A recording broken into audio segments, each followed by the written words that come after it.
பீதாசுதன் பரிசுத்தாவின் பேராலே ஆமேன். மரியே வாழ்க.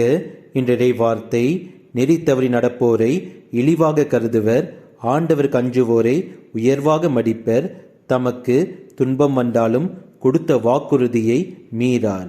They despise those whom God rejects, but honor those who obey the Lord. They always do what they promise, no matter how much it may cost. திருப்பாடல்கள் அதிகாரம் 15 வசனம் 4. வாழ்க்கையில் எவ்வளவு துன்பம் வந்தாலும், நெருக்கடிகள் ஏற்பட்டாலும், ஒருபோதும் கடவுள் இயேசு கிறிஸ்துவுக்கு துரோகம் செய்யாமல் அவருக்கு நாம் கொடுத்த வாக்குறுதியில் நிலைத்திருந்து உண்மையாக நேர்மையாக வாழும்போது நாம் நம்முடைய கடவுள் இயேசு கிறிஸ்துவின் ஆசீர்வாதத்தை நம்முடைய வாழ்வில் நன்கு உணர்வோம். இயேசுவுக்கே புகழ். மரியே வாழ்க. ஆமேன்.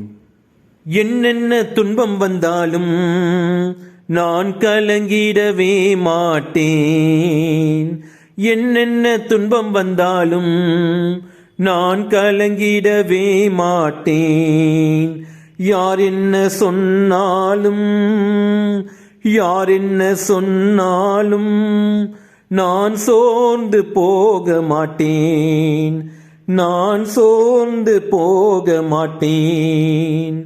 கிறிஸ்துவுக்குள் வாழும் எனக்கு எப்போதும் வெற்றி வெற்றி உண்டு. கிறிஸ்துவுக்குள் வாழும் எனக்கு எப்போதும் வெற்றி வெற்றி உண்டு.